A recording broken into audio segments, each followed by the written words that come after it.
Hey everyone, welcome back. Today's topic is about how to let go of anger and resentment. Now remember, like, share, subscribe. Hit the notification bell to receive all my content. Leave a comment below to let me know how you feel about the subject. Your response is highly appreciated. Definition of let go: to allow someone or something to escape or go free. Ask yourself, honestly, when was the last time you felt overwhelmed with happiness, gratitude, and freedom? And if you can't remember the last time, then you are possibly holding on to some form of resentment. It's easy to feel justified for holding on to resentment. Of course, it's a natural response to being mistreated, wronged, or otherwise winding up with the short end of the stick is to resent the person who put you in this position. But as with harboring anger, holding on to resentment is also counterproductive, because while you are weighted down with this burden of indignation, the other person is going on with their lives free as a bird. Likely because they are entirely unaware that you are brought in this way in the first place. And see, it's only with learning how to let go of resentment that you can begin to move on with your own life with the same lightness. Now, who wants to know how to let go of their anger and resentment so they can move on with their life in a happier way? Point 1. Think loving thoughts to the one you resent. I know you saying to yourself, now this sounds crazy, but listen and hear me out. When you pray that the person you resent has a blessed life, no matter if you with that person or whatever happened, wish them the best.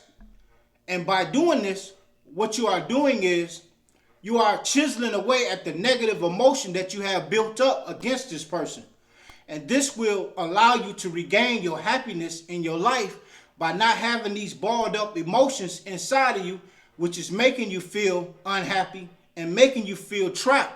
So you want to always wish the best for anybody that has ever did wrong to you or whatever.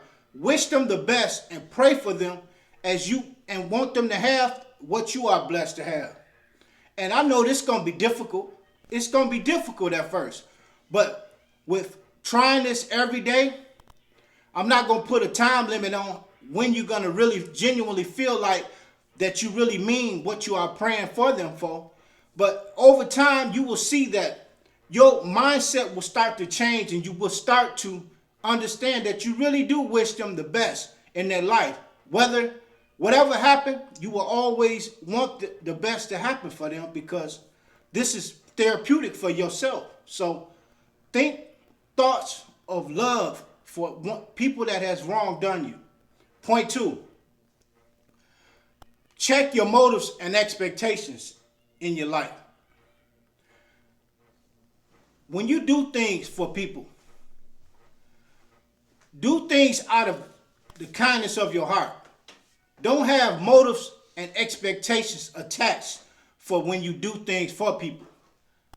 For example, if someone asks you to do something that they really need for them, and if it's on your heart to do it, and you say to yourself, okay, yeah, I'm going to do this for him or her, but and then when I need them, I'm going to expect them to be there for me to do this or that for me when I need them.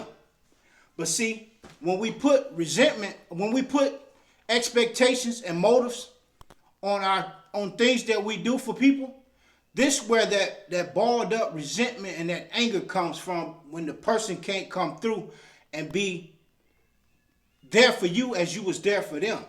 Always remember, when you are in a position to give, just give from the heart. That way, when you call on a person to be there for you, you will be able to be okay with them saying, that they can't be there for you. You'll be okay with that because you didn't give with the intentions on receiving nothing in return. You gave out of your kindness of your heart because you had it to give at that moment. Point 3, be grateful. Always be grateful for what you have in your life. Being grateful for all the little things, big things that you have will not allow you to focus on the things that you don't have to feel ungrateful for. Always try to focus on what you have and try to cherish what you have and cultivate it to open up room for you to have more by being grateful for what you have now in your possessions. The things you don't have in your possessions now is not meant for you to have right now. When the time is ready for you to have these things, that's when they will come. But you have to be grateful for what you have now and not be angry or resent not having the things you want right now because it's not ready for you to have. And point 4, always keep an open mind for different outcomes. When we expect situations to turn out the way we want them to, that's great. That's fine. But things don't always turn out this way. You're going to run into some situations where things are not going to turn out the way you expect them to. And what we must stop and realize is that we have everything inside of us to be happy already. Before we enter a situation, we have already got our peace of mind and our things that make us happy already. So however a situation turns out, it should not change the way you feel inside. And always know that there's a silver lining in any situation. And keep in mind that things will not happen the way you plan them to happen. They're going to happen the way they are supposed to. But we must be open-minded on seeing the silver lining in these situations. That way we can have a happy feeling about things that turn out the way they do and still enjoy ourselves in the moments. And I'm going to leave you with a Bible verse. Ephesians 3:20. It says, let go and let God take control of your life to bless you exceedingly and abundantly, above all that you can ask or think. And see, what this is telling you is to let go of that anger. Let go of people that don't mean you any good. Let go of things that are keeping you trapped and keeping you consumed to doing the things that don't serve you any purpose. Learn to let go of these things so that you can open up room for things that mean you the most. How y'all doing? It's your boy Glenn the God Chaser, and welcome to another segment of Live Life Strong, Trusting God, featuring Manifest Visions. And today's topic is how to let go. I get it. It's not always easy to let go of certain people that you might love, even places where you have a lot of memories, or even some of the old habits or new habits that you've been creating. But I'm here to encourage you and tell you, hey, there are some things that you're going to have to let go. And like I just said, it might be people, places, or things.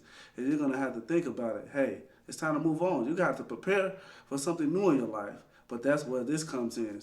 You're going to have to learn to let go, to make room for the new blessings and the new things that God wants in your life.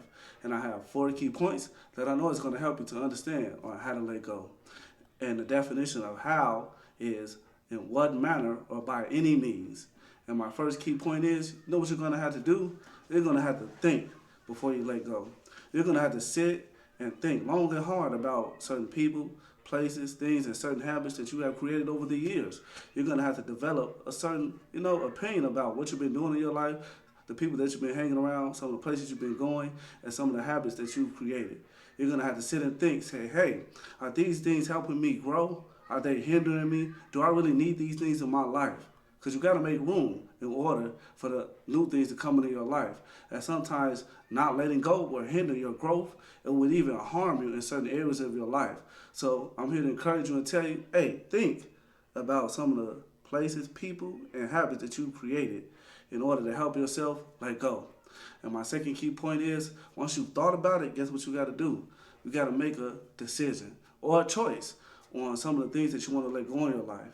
You gotta sit, like I just stated, and think, okay, let me weigh my options. Is this really helping me progress in life? Where am I at? Where am I at in life? Am I still going to the same bars and clubs, doing the same things with my friends?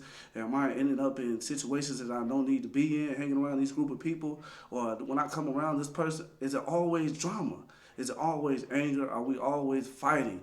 Am I always getting hurt when I'm around this person? Or are they hindering my growth? And I get it. Sometimes we can't always blame people, but some people in your life, you got to learn to let go. It could be family members, it could be a boyfriend, it could be a girlfriend, or it could even be your friends. If you've known for years, but you got to realize if they're studying your growth, hey, you're going to hinder your progress in life. And you got to understand, God will divinely connect you, like I've already stated so many times. And what my apostle says, divine connections. He will divinely connect you at the right place with the right people doing the right thing in your life. And you got to make room for that. Everyone in your life is not going where you are going. So you got to realize it's levels to this. It really is. And everybody's not going to meet you on that level. And even some of the habits that you created over the years, they might hinder you. So you got to decide, okay, hey man, it's time for me to give up certain things in my life. It's time for me to give up certain people. It's time for me to stop going certain places. I've noticed sometimes in people, when they've had a real bad breakup and it's caused trauma, some people go to that same place and relive that trauma, relive that breakup. Hey, I'm here to encourage you and tell you, hey, let that place go. Let that person go. And let some of them old habits go. It's time to grow and make room. So you got to let go for what God wants in your life. And my third key point is, hey, you're going to have to, you know what I mean? Separate your emotions. And when I mean separate your emotions, that means, like I said earlier, you could care about this person. You could have memories of this place for so long, but you never know. They might be binding you. It might be blocking you from your blessings. It might be stopping you from your next. So you're going to have to realize, okay, I can't attach my emotions to some of these decisions. I can't attach my emotions to what I'm thinking about when it's time to let this person go or let this place go or stop doing these habits. So you're going to have to separate your emotions. I get it. It might hurt. You might not want to hurt that person. You might be used to going to this place for years, but it's time to let it go. You might have been doing this habit, but it might be harming you. In the moment, it might make you feel good, you know, smoking or drinking or doing certain things in your life. But when you wake up the next day and you can't remember what happened, guess what it's time to do? It's time to let go. I'm going to encourage you and say, take your emotions out of it. Sometimes you're going to have to think logically. That way it doesn't impair your decision making. That way it won't stop you from doing what you need to do to progress in life, you know? So I'm here to encourage you and tell you to separate your emotions and learn how to let go. And my fourth key point, once you've done those three things, you're going to have to be active. You're going to have to be active in letting go. And that means, hey, you might have a conversation, if you can, with that person or those individuals, letting them know, hey, yo, it might be time for me to disconnect. I'm going in a different path in my life, you know? So I can no longer continue this relationship. And some people you can't talk to. Some people you might have to block because of that hurt or that pain or that anger. But it's time to let go. You don't want to be consumed about it. Consumed about any hurt, pain, or any drama that happens in your life. And if you can have a reasonable conversation with that person, please do. That also will help you letting go. Being able to sit down and just having a conversation about some of the things that you went through with people or even some of the places that you went through. But you have to be active. So that means, like I just said, stop going to that same place where, you know, you end up in the club where they're always having a fight or they're always shooting, or you go to somebody's house where it's always drama, it's always arguing. Stop going there. Or you going to that house where you felt nothing but pain or drama, but you steady want to go there. You're reliving that. It's time to let go. And sometimes you have to do that physically. And I mean, that means by stop going to that place or that area, picking up your phone and blocking that person if you can't have a civil conversation with them. There's so many ways and so many activities that you can do that can help you let go. But I'm here to encourage you and tell you, be active. And even with some of the habits that you created over the years that you know that aren't good for you, like eating unhealthy, not going to the gym. You can change that. You can let go of some of your old habits that's been hindering you, stopping your progress, that's been hurting you, and instill new habits that's going to help you grow, move in life, and all type of things that will help you grow in life. But you yourself have to, like I just said, you have to be active in doing these things. And I'm going to leave you guys with a Bible verse, Job 1:20. Job said, naked in this world I came in my mother's womb, and naked I shall leave. God gives and the Lord taketh. And as Job realized, he came in this world with nothing. So he was understanding when things were happening in his life that was easy. It was a little bit easier for him to let things go. He came in this world naked. But he also understood that if he has to leave, he would leave in this world naked, not holding on to any material things, even people, places, or things, because he understood who his God was. God gives and God also takes. So subscribe, like, and share, and let me know how you feel about this subject.